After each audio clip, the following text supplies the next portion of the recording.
Innsmouth, stranger. Hi, I'm Rob Whiten from the Innsmouth Book Club. Join me and my fellow guide John Chadwick as we take you on a fortnightly tour of Innsmouth. We visit places such as the Picture House, the library and Innsmouth Museum to discuss all aspects of weird fiction, whether it be book, film, music, TV or art. As well as that, we stop over at the Gilman House to have a chat with a resident guest. That includes authors, artists, musicians, in fact Lovecraftian creatives of all types. You can find our free shows on Patreon, and there you can also sign up as a patron, which brings you bonus content, plus a monthly PDF copy of Innsmouth News, which features articles, author spotlights, all the latest news and reviews, and more. You can find us at patreon.com/InnsmouthBC. We hope to see you soon, because remember, Innsmouth isn't just a place, it's a state of mind. You're listening to KZOM, Oleander Public Radio.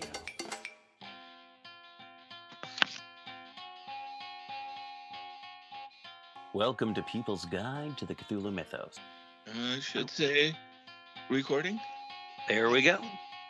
Hello, everyone. It is I, DB Spitzer, here once again to talk to you about the Cthulhu Mythos. On my virtual right, as always, Gretchen Brooks and Dave, Farmer Dave Heath. Join us once again, won't you, as we talk about spooky dooky things in this dimension and from others. So yeah, People's Guide. What's that? Spooked. I am spooked. Good, because it's People's Guide to the Cthulhu Mythos, Season 19. Ooh. So yeah, we've been doing this for 8 years now. Season 19 begins now. Today we are talking about a witch house. And I wasn't sure. Which house are we talking about? Oh. Dad jokes brought to you by Dave. Oh, yeah. And then we're also going to be talking about, I don't know, not a haunted house, but a haunted city. So we'll be talking about 1984 Ghostbusters. So, That's yeah. a big Twinkie. All right. So, how's everyone been doing? It's been been a week or so since we've recorded. Yeah. What's going down? I hear you have new rugs in the house. Yeah. Well, that flooding from last year or the beginning of the year did not start our 2024 off very well, but it is all repaired. Now we just sit back and have to get not really sit back. We get to have to put everything back in the house. Sure. We have all the furniture back in, but we put a lot in storage during the very beginnings of all of the flooding. But yeah, So we're getting back to life, finding new routines and stuff like that. How about you guys? Oh, What y'all been up to the past? So correct me if I'm wrong, but are we not recording the day before the first day of spring? Oh, We are. I believe we are. Okay. So you know what happens in springtime? Baby goats. Baby goats. Yeah. Baby goats. As early. So there may be a fourth. There might be a fourth co-host in a couple weeks. I just realized that. So I joined this show. This is my first full year. So I kind of joined towards the end of season 17. And then, but this is my first official full year of doing the show. Oh, congratulations. Yeah. That's and super they cool. don't regret it one bit. No, I'm just kidding. I don't pay attention to that kind of stuff. I have to look down to find that kind of stuff. But all right, congratulations, Gretchen. That's really cool. Yeah, no, we've done a bunch of conventions. We've done a bunch of episodes. We've watched a bunch of movies, and yeah. So it's been a good time. Well, Congratulations for sticking around the show for 1 year. Yes, thank you. I'm having a good time. You guys are a lot of fun, and like I always good. really enjoy like somebody putting up with my movie obsessive nerd knowledge and my lack of Cthulhu knowledge, but I'm always learning new things. And that's one of my favorite things about doing this show is that it's like I thought I had a pretty good basis knowledge of like Lovecraft's work, and I'm like, oh, am I so mistaken? Yeah. It's just that I didn't realize how deep his roots ran with other authors, and that has been incredibly enlightening and interesting to learn throughout this process. So it's been one of thanks my for having favorite things to good to have you. It's one of my favorite things to learn about, like the Cthulhu mythos and like classic horror and myth and how it all kind of fits together for this stuff. And how he was influenced and who he influenced. Because, I mean, let's honestly, even though as awful of a person as he is and problematic, he did influence an entire genre of fiction, and have him to thank for that. Absolutely. And it wasn't just like he influenced writing. It was like artwork. It was music. Yeah, it was like all this stuff just from these like, I don't know, scenes he created within his little tableaus and whatnot. He created with words within his novellas and short stories, descriptions of places, descriptions of creatures, descriptions of just artifacts and whatnot, and kind of like setting this scale that people hadn't really been thinking of necessarily. Right, like I would never. Oh, I'm sorry. Oh yeah. No. Sorry. Oh, no problem. We all are so like, yeah. No, I was gonna say I've never heard terms like non-Euclidean until Lovecraft. Cyclopean. Right. See? Oh yeah. And the unreliable narrator is not new, but he definitely like cornered it. Oh yeah. He definitely codified it. I agree. Yeah. And using media of the time as part of the story to flesh it out and be like, you know, the newspaper articles and, you know, that kind of stuff included in it. And I know Bram Stoker did it too. Yeah. But Lovecraft like had people using phonograph cylinders and telegraph and stuff like that, and you know, that kind of stuff was included. I mean, not the actual recordings, but transcripts of the recordings and such were included in like last week's or last time's subject, which was Whisper in Darkness. There was the phonograph cylinders, the wax cylinders, and for this story, there is like concepts in math and concepts in reality that are pushed to a weird edge, just because like you have things like Einstein's theory of relativity and new things in like quantum mathematics coming out.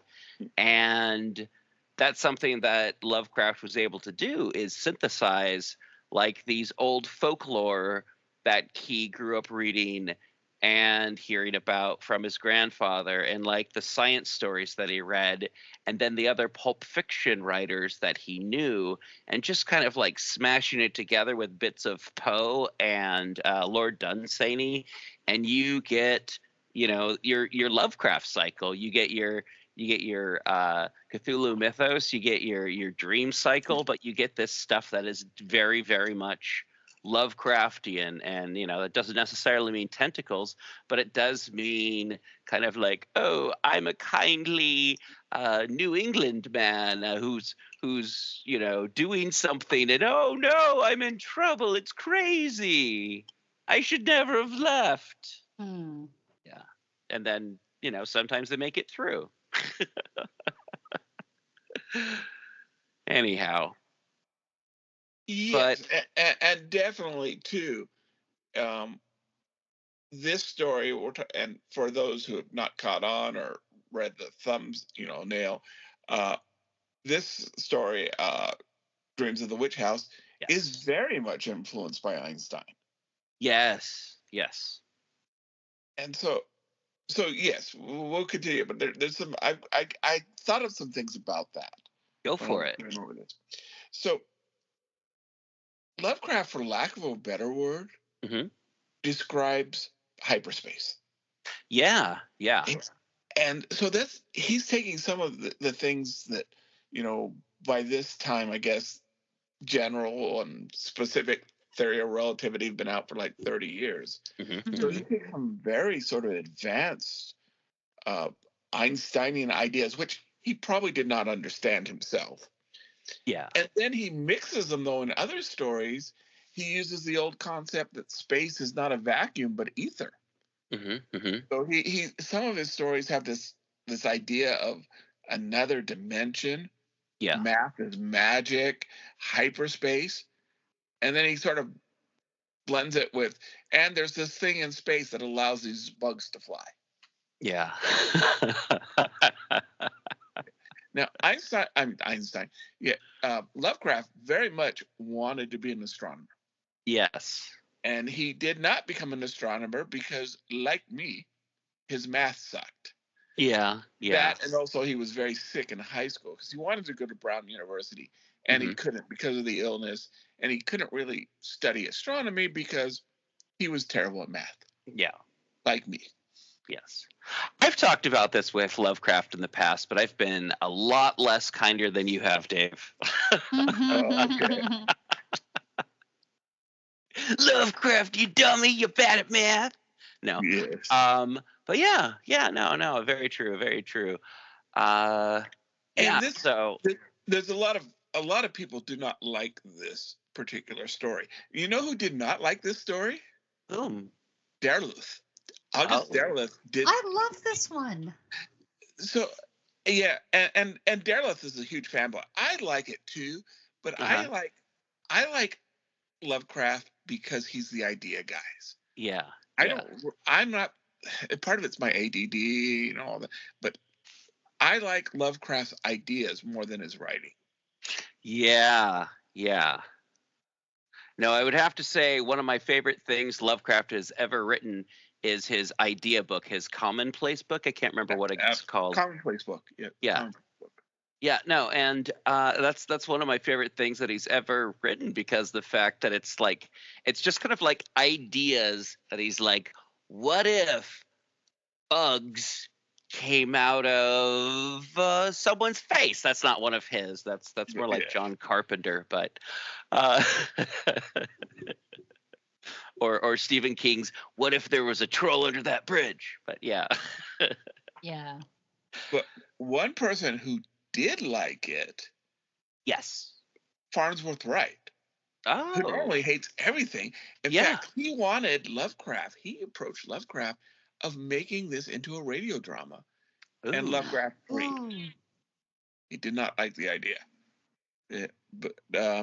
But yeah, and it's sort of a mix here because, his biggest defender is Derleth, and at least according to him, his biggest opposition is Wright. But that's kind of a weird mix 'em around. Yeah. Huh.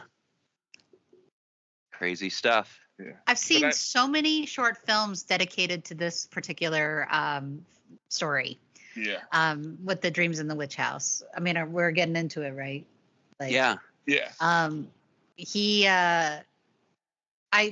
love.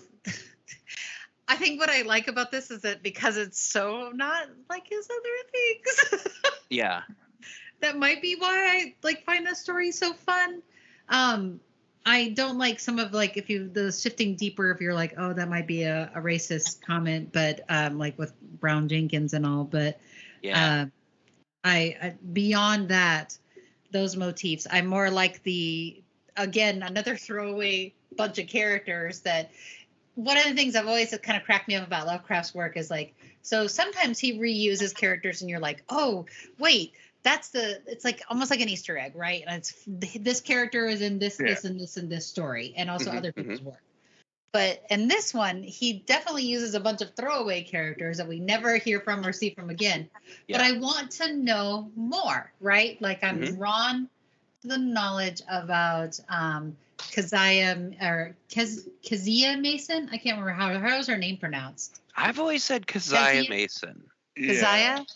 Yeah. All right. So she seems pretty cool, like having come from this like cult and stuff, and I'm like, ooh, I want to know more about that. Yeah. But unfortunately, we're all super focused on Gilman in this story and like how he has to deal with that. But this story so is part of my brain that I remember going into an abandoned house when I was a teenager and saying to somebody, yeah, this is like Lovecraft. This is like Dreams in the Witch House.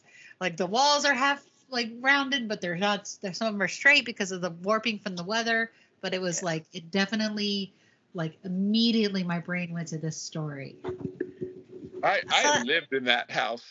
Did you? Months in Mississippi, or a house that reminded me that I lived in an attic, and it didn't look the same on the inside as it did on the outside. Yeah. Interesting. Huh. So are you ready for Dave's unfounded, no reason to believe, but personal theory of the day?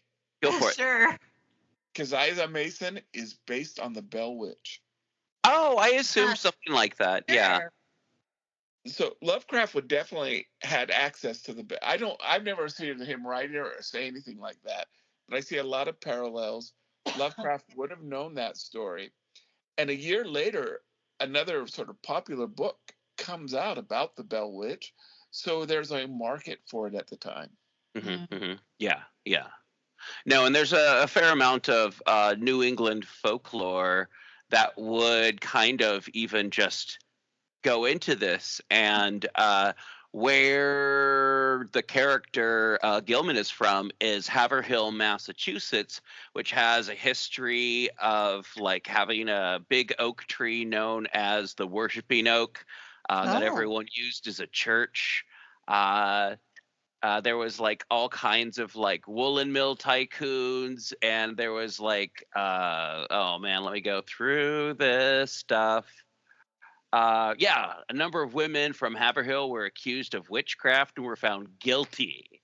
Let's see, all kinds of trials, riots, like kind of like really crazy stuff, like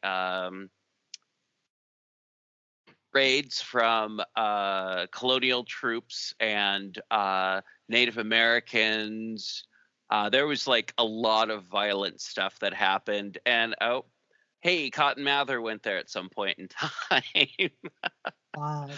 Yeah. Wait, definitely. We know that Lovecraft read Mather. Yeah.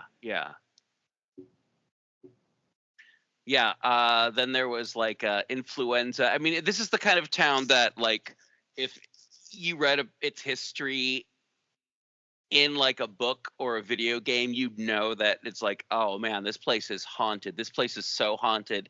Like everything bad happened here. Everything bad has happened here. But yeah. So that's, and like by the time it's like Lovecraft's era, it's just had like a riot in 1915 and rat bite fever known as Haverhill fever, which just went around in 1926. Rat bite fever sounds like something Brown Jenkins might be. Yeah, and it was, just kind of like falling apart, Federalist kind of place. Yeah. No, I suspect, I did not know that, but I suspect that Lovecraft did, and that may have been the reason why he picked that town. Yeah. I mean, that I guess it would make Gilman more suggestible, right? And I feel like if you're from the area, you're like, oh, wait a minute, this guy's from Haverhill, and he's talking about rats. Some sort of mathematician from Haverhill, eh? Yeah, I mean, I guess it's like a mathematician coming out of like kind of a crummy area. But yeah, that's like even known for like super spooky stuff. So, Yeah, I guess. I mean, there's some interesting stuff about Haverhill. If you want to look it up, it's there. Oh, cool. Yeah, totally. I'm Yeah. definitely gonna check it out. And I suspect, as you said, Gretchen, you've probably seen a lot of versions of this. With Oh, yeah. Oh yeah, that was the first thing I said. I was like, I've seen this particular. I probably have seen short films about 16 to 20 at least over the years. Way more than that, but it gotta be. How about you? And there's a I think a movie, but there's also at least a couple of TV shows that have done it. And there's a rock opera. Yeah. That was done with the guy from Wasp. Yeah, I feel like this is the most adapted Lovecraft. Masters of Horror, I think, is the one you're talking about, Dave. So John Carpenter but did one. also a couple years ago, Guillermo del Toro's Cabinet of Curiosities also did it. Oh, did it? Who was the director on that episode? I'm not sure. Oh, it was directed by Catherine Hardwicke, and it had Ron from Harry Potter in it. Oh wow! I'm gonna check that one out. Honestly, I have. It's in my queue, and it's one of those things. It's like on my list of things to watch. So, it's not bad. If you're gonna watch Cabinets of Curiosities, though, the best one is The Autopsy. Okay. Very Lovecraftian Michael Shea story, and also Graveyard Rats are by our buddy Henry Kuttner. Oh, cool. Yeah. So both, I think it's a hard one, and a lot of it is going to be on a TV vision from people, considering most of your audience probably hasn't read it. I think that from the TV director, it's that look of Brown Jenkins. And for me, I'm almost going to say, now with animation and CGI, I would almost say it's got to be an animated story to get it right. Yeah. Because everything I've seen of Brown Jenkins is like, it's clown shoes, man. Like, seriously. Clown shoes. As our good friend Ken Hite describes it, it's Templeton the Rat from Charlotte's Web. Right. Exactly. Depends on which copy you see, but it may actually be a real ferret. What? You haven't seen Elwood? Oh yeah, I have. I tried to wash it out of my brain. Oh, I'm sorry. Now my brain remembers. Oh man, Dave. So, do you know about the secret screenings at the HP Lovecraft Film Festival? I know of them. I am not cool enough to attend, but I know of them. This is one of them. Okay. Yeah, it's a. There's a. Yeah. I can't even. Like, it's so bad. You will see it. I will make sure you see it. Dave, it's like if you and your friends made Dreams in the Witch House in college with a camcorder or a VHS camera, and we're like, well, we don't have any good makeup, so we'll just dress the witch up like a green witch with a big long nose and the conical hat, and she'll go hee hee hee hee hee hee. Yeah. It was awesome. And was this called Elwood? Terrible. That's what it's referred to as. Yeah, that's its secret name. Oh, Not okay. secret name. Because Gilman's buddy is Elwood Yeah. in the story. Yeah. Okay. I'll remember that. Yes. We'll make sure that you see the secret screening this year. Okay. Certainly. Okay. And if me and my buddies made it, Brown Jenkins would be a goat. Yeah. Oh God, Court of the Night. Yep. That's fun. So we're just going to move on from that point into the next part. I think so, and I believe we have a interview. Oh, that's going to be for the Dave's Corner for in a couple of days. Oh, okay. So in a couple of days, we will have an interview, which I'm going to recommend everybody listen to. Yeah. All right. So up next, we will be talking about 1984's Ghostbusters. Ever hear of it? But possibly with a twist. So join us in a moment, and we'll be talking about that.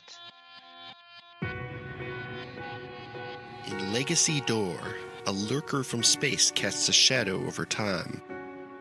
We opened our eyes upon the human world. We found ourselves lying on an especially yielding bed in a room displaying scattered relics of their shallow past, tied together by more recently produced items meant to blend with the relics. Typical. A sensitive journalist dreams of unknown lives. It seems like every time I close my eyes, they get stronger. I can't even say the last time I had a normal sleep, let alone a dreamless one. An outspoken lawyer defends the suspect in an unspeakable crime. And that client was Jonathan Strauss, held for the murder of his daughter Abigail and her companion Harrison Reese. And a stalwart investigator tries to drag it all into the light. Some of the Reeses and the Strausses have been involved with something that seems to include an obsession with bloodlines and longevity for at least decades. Legacy Door is a weekly cosmic horror mystery podcast. An ensemble of actors tell a story, also available in paperback, Kindle, and audiobook. Available now. Moving on to the next part, just to remind everyone, if you like what you're hearing, like this episode, share it with people, subscribe to the podcast, find us on Facebook. We're under People's Guide to the Cthulhu Mythos. We're on Twitter.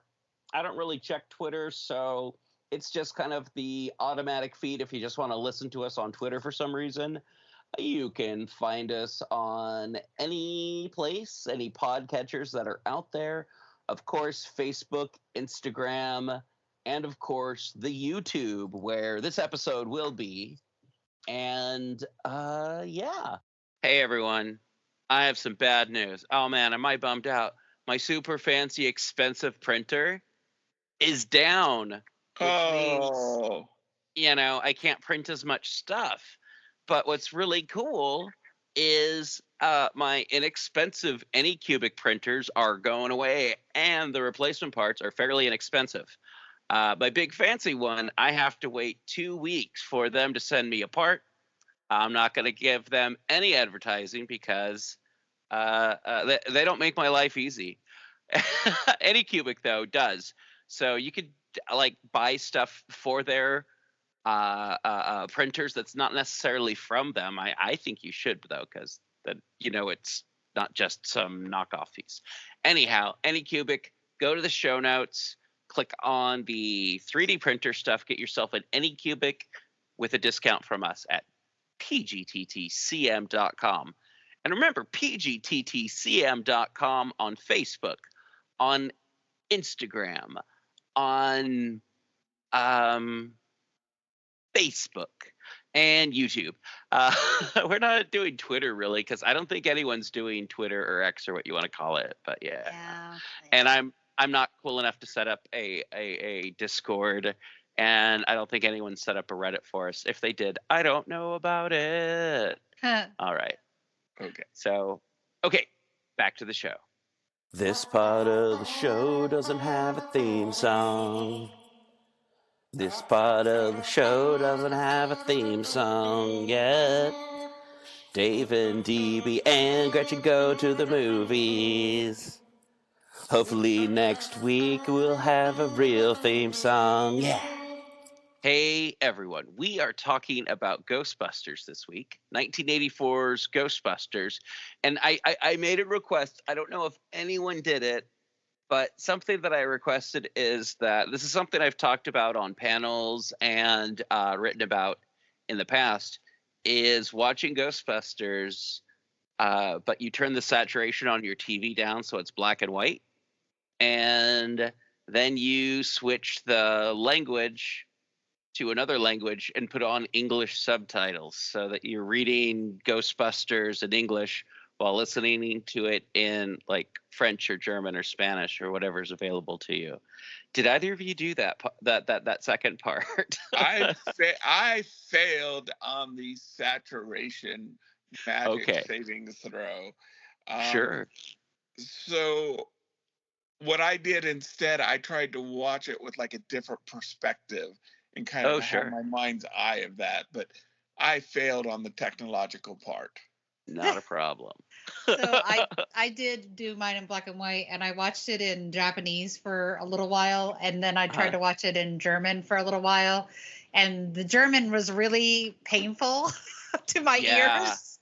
Yeah, and so was the French Japanese, version, weirdly enough. The French version's awesome. The Japanese one is like a little strange too, because their voices don't match their bodies, and so some of the voice actors are too soft spoken.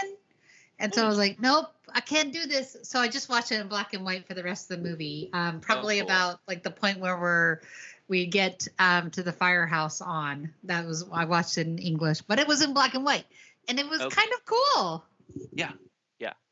Yeah, I'm gonna talk about that, but Ghostbusters, classic comedy, 1984. Kind of something I wanted to talk about is it's a classic film for reasons that people. It's not just Ivan Reitman. It's not the chemistry of the leading people. As a matter of fact, I want to say it's like I feel like this film would have been better if Bill Murray hadn't been in it and they just had someone else.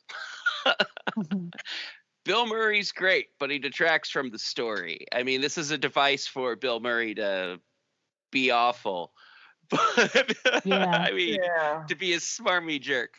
But one thing that I think that really kind of like captures and keeps people interested is the cinematography, the costume design, and you're like, what costume design? It's like the costume design. There's like the production design and the art design and just all this stuff that I like looked up years and years ago. It's like, oh, who is the assistant? Who ran second camera? Who was the production manager on this? Why did this look so tight? And you look up these people and you're like, oh, this is the guy who also did this movie or that movie, or like, oh, the woman who did the costuming and wardrobe also did Great Gatsby in '74 and like a bunch of other crazy stuff like back in the day. It's like, oh, what do Moonstruck, Ghostbusters, and ANYCUBIC have in common? Same costume designer. Oh, wild. Okay. Yeah. The artistic view on this is amazing. Oh, yeah. No, you have the family duo of John DeCour and John DeCour Jr. John DeCour, who was the art director and like pretty much head of the art department. Like he's won 3 Oscars.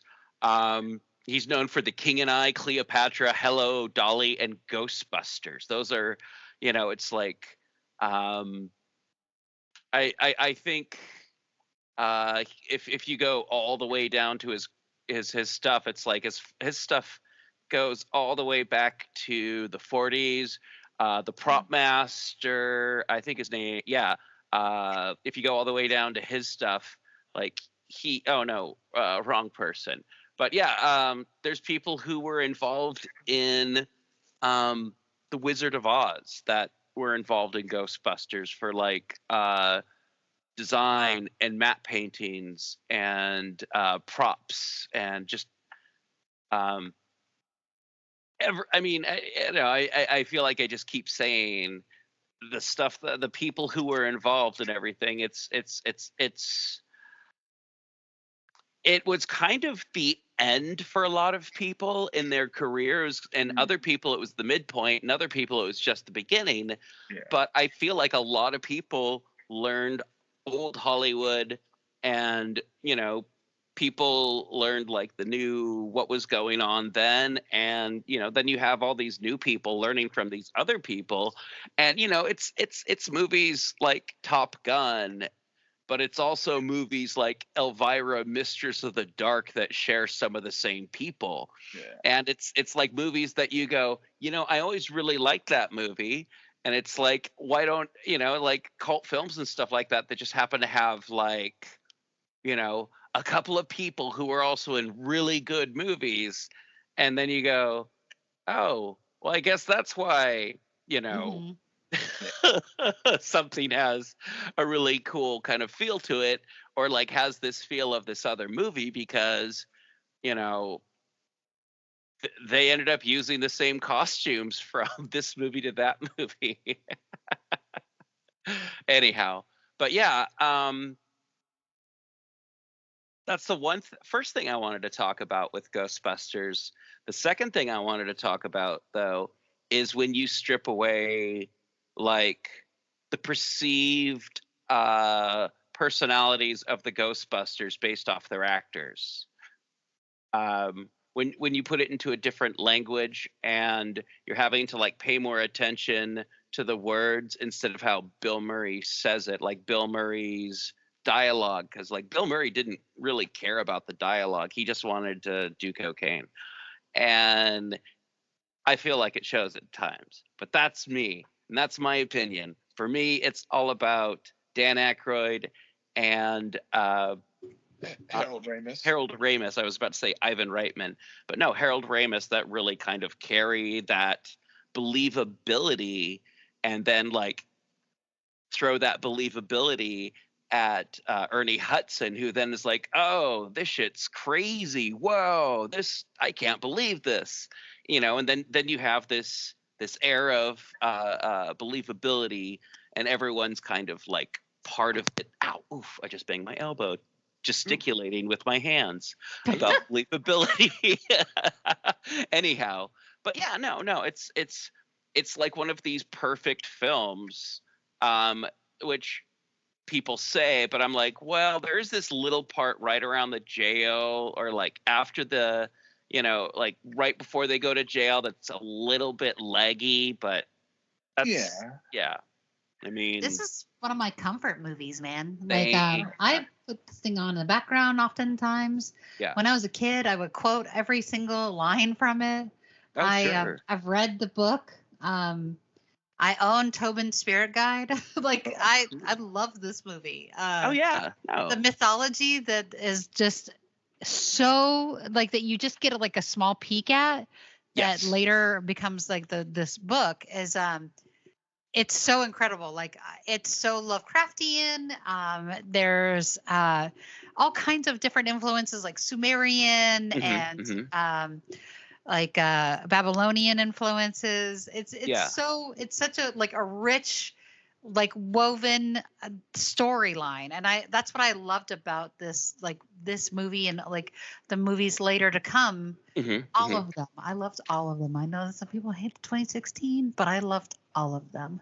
Hey, I've only seen the first two, and like multiple seasons of the cartoon. So. Oh God, I own the cartoons too. I'm serious.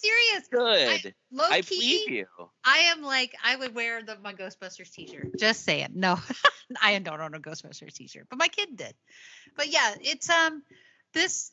I don't I don't really think about Bill Murray in it, but like when I was a kid, I always thought he was really funny. But I always gravitated towards Dan Aykroyd's character's name. Dagnabbit, off the top of my head. Ray Stantz. Ray. I always loved Ray because I thought that Ray was smart, as well as like being naive, but also being incredibly inventive. Those are the things I really loved about him. Yeah.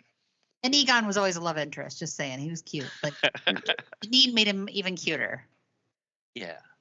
No. I for me, Ghostbusters was like, I feel like if I took most of the people I know who have an interest in Lovecraft or have an interest in like spooky stuff or occult things or whatever, they got into it because of Ghostbusters. It's like, totally. I mean, if you're a certain age, it's like, you know, Ghostbusters was kind of a gateway drug to this stuff. I mean, I remember seeing this in the theater when it came out in 1984, because I was like a little kid. I wasn't even 10 yet. And so I think that I was incredibly influenced. I think I was probably about 8 years old. Yeah, I was like 8 or 9 when I saw it.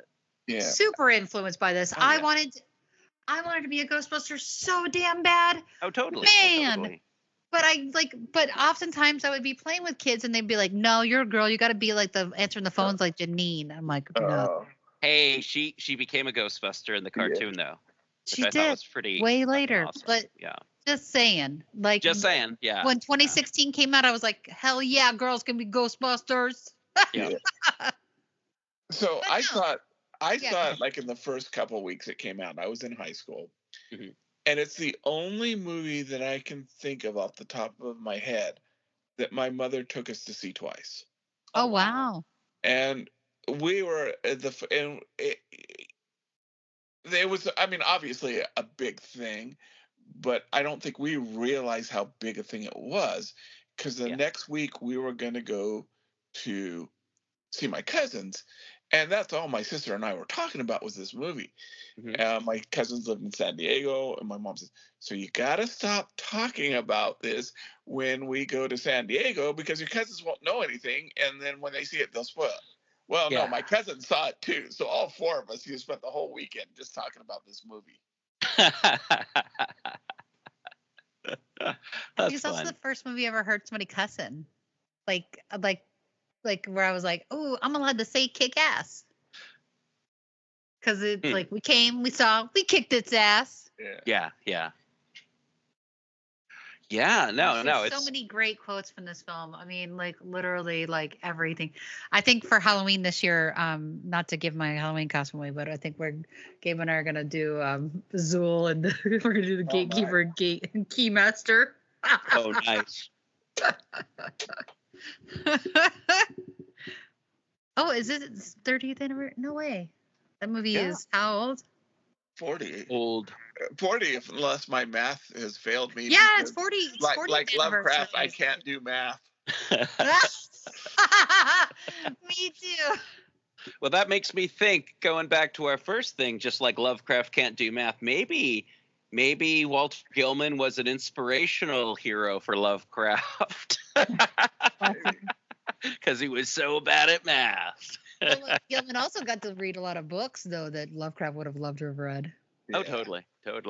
One of the books that I love in horror fiction is Tobin's Spirit Guide, though. And it's just like, I grew up watching the cartoon. I grew up watching Ghostbusters on tape over and over and over. I think I watched Ghostbusters and Beetlejuice like more than anything else as a child. And the Ewok Caravan of Courage, because that was my younger sibling's favorite movie to watch. But it's like I feel like there's so many lines that I just like. If someone says something, I'll say a Ghostbuster line, even if it's just like has nothing to do with Ghostbusters, but if it sounds like the beginning of a Ghostbusters line, I'll finish it as a Ghostbusters line. Right. And I think that it's very obvious, too, at least to me, that Tobin's Spirit Guide is a comedic version of the Necronomicon. Oh, definitely. Definitely. Yeah. And I love the concept of they're scientists, but they're also like blue collar exterminators. They don't like use the Necronomicon or Tobin's Spirit Guide to get rid of ghosts. They figure out how to do it with like a machine. And then because of the machine, they more or less become like service people. I mean, it's like, well, someone's got to, use the equipment and stuff like that. But it's just kind of a weird juxtaposition of like this like thing that's like unknowable and untouchable by humans, like the afterlife, and then you have these people who are like forced to deal with it in like this, like kind of like it's a living kind of way. Mm-hmm. Yeah.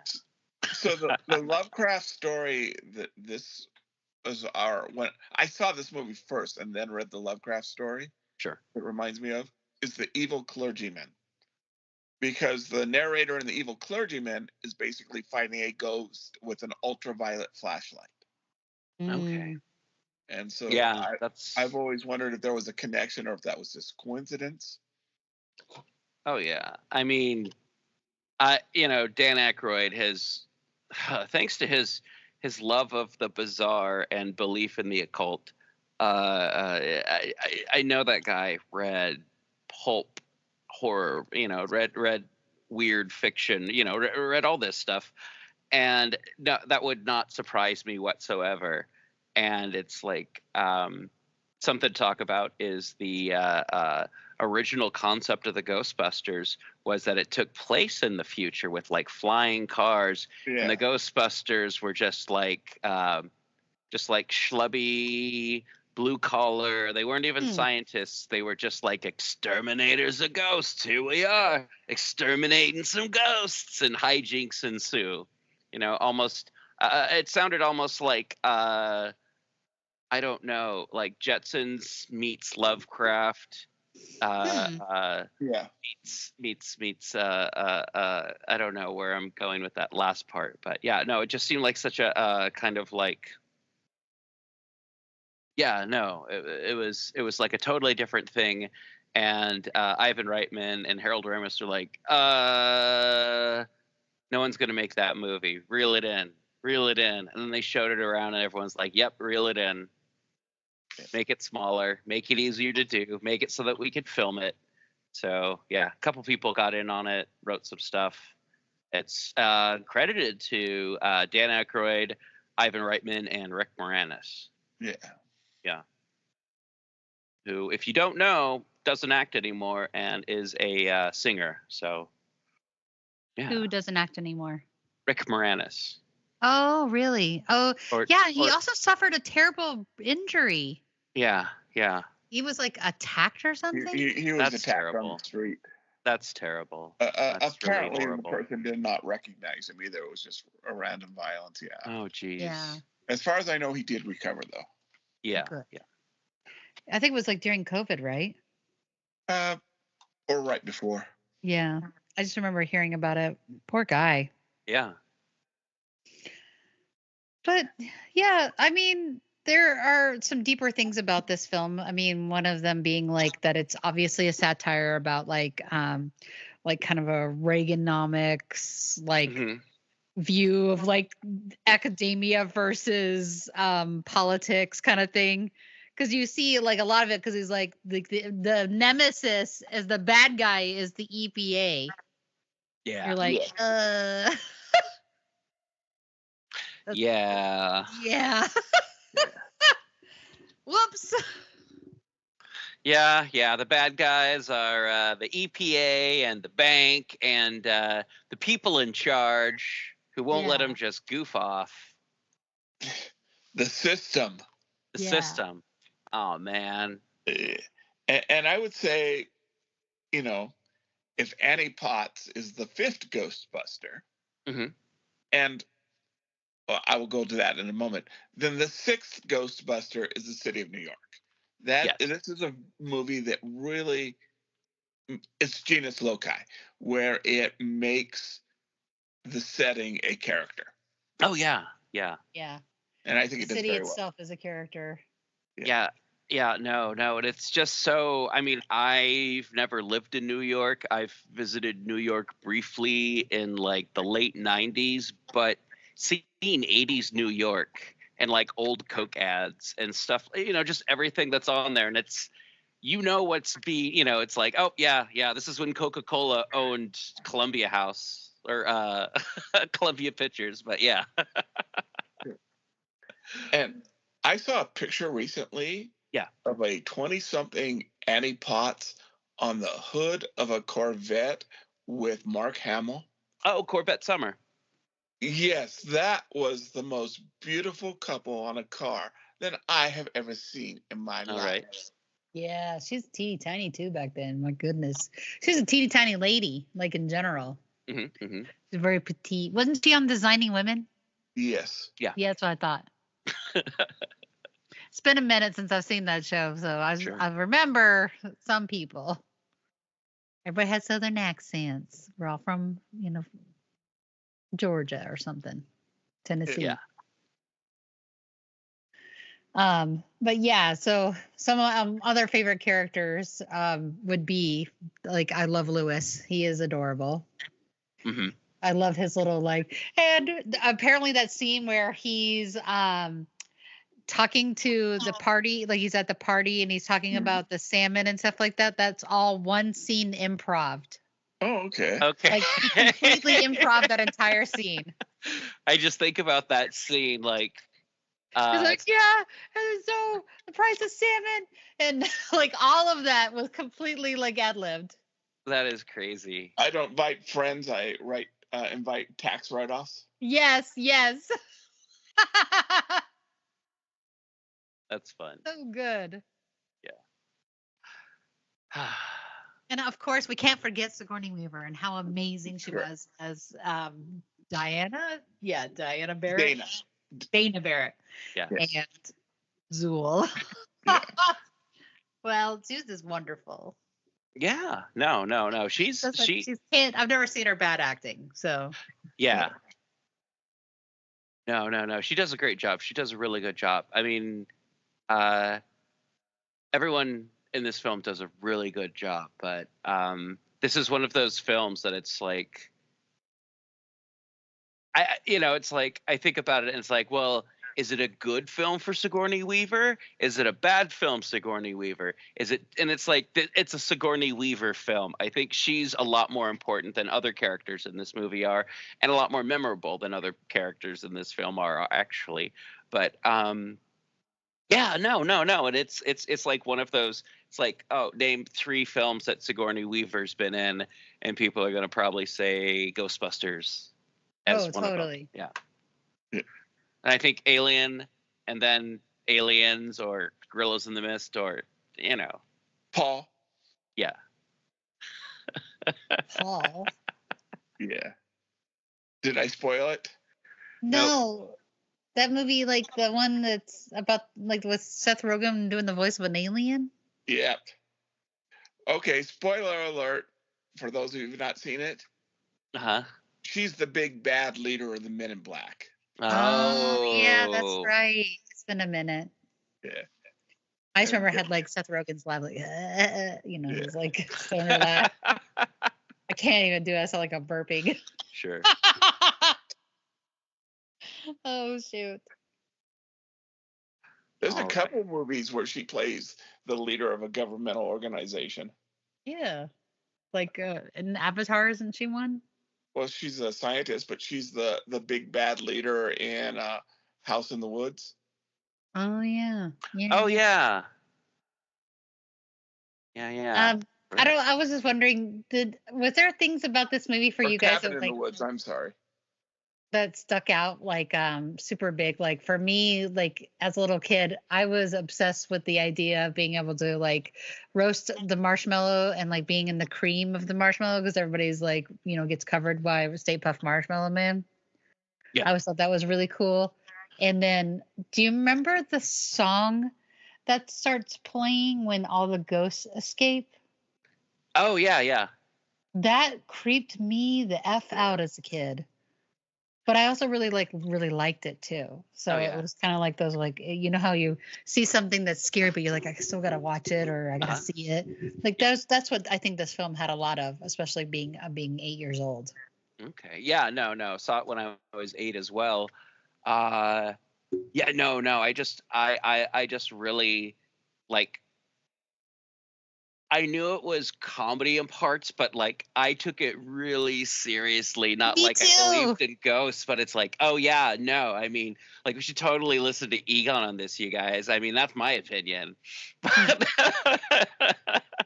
It's, it's just like my brain. It's like I was really into it. It's like I want to be a Ghostbuster. I want to learn about demons. I want to fight ghosts. Yeah. And at that time, we were being inundated on TV by not to drag this out, but remember those Time Life books that were about supernatural events or things like that. I felt like those were my Tobin Spirit Guide until the book came out. I think also is hilarious is while the Satanic Panic is going on, a movie comes out that's just like, hey kids, ghosts, the occult, totally cool. It's like, yay! Yeah.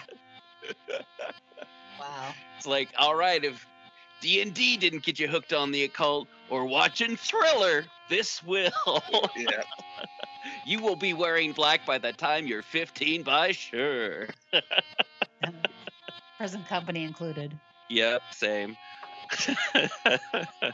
So yeah, no, I think Ghostbusters is why many people are goth, or just big occult nerds, or whatever. A mother hears a phone ringing, and her daughter's tried to call her. Sorry. Time Life books. Oh man, what is that the something of the unknown? Search for the unknown. Yeah. I love those commercials. I never saw any of the books, but I the commercials. I was like, whoa. I got some for Christmas, and I was pretty excited about it. Cool, very cool. All right. Well, I don't know if we can really say much more about Ghostbusters other than that we really liked it and it changed the world in ways that we can't fathom without it. But, Who are you going to call? I think it's Ghostbusters. Okay. He-Man! That's the other one. Oh, yeah, that's right. All right. Well, thank you all, everyone, for listening, and we will talk to you in the future. Or something like that. Go see the new Ghostbusters movie, everybody. Yeah, I don't know. It may be good. It may be bad. It may be Ghostbusters. So just, check it out. I don't know. Get out of the house. Yeah. All right. Have a good one, everyone. Check us out on Facebook. Check us out on Instagram. Check us out on the YouTube, pgttcm.com. And you can check me out on Instagram. I am DBSpitzer76. And yeah, I'm trying to get more followers. So that's, just because I like having followers. Anyway, I'll talk to you all later. We like following you. Yeah. All right. Thank you all so much for listening. And thank you for being a part of the show. Bye. Goodbye. Bye. That was a good show. Okay. I will get this out to you. All right. Sounds good. Okay. So, I have a quick question. What's the worm that walks? That's the next week's. Is that from a story? Oh, yeah, that's from the festival. I need to read that. Yeah. And it gets really big into D&D. D&D takes that concept. Yeah. I mean, I think early Gygaxian D&D starts using it. Yeah. Pathfinder did a bunch with the worm that walks too, with Kias. And I think there's I was thinking some other worms, but yeah. What was the name of the festival? Is the name of the short story? Yeah. Yeah, the festival. Okay, I'm gonna make sure that I read that. Yep. Okay. All right. Okay. Yeah, it's got what's the movie? It's got Kingsport. The movie is, I think, Hellboy? No, it's Mouth of Madness. That's what you put down. Oh. Okay. Mine hasn't popped up yet. Wait for this thing to pop up. WORMIUS, OLAUS has Hellboy. That's next week. Okay. Week after next. All right. That makes sense.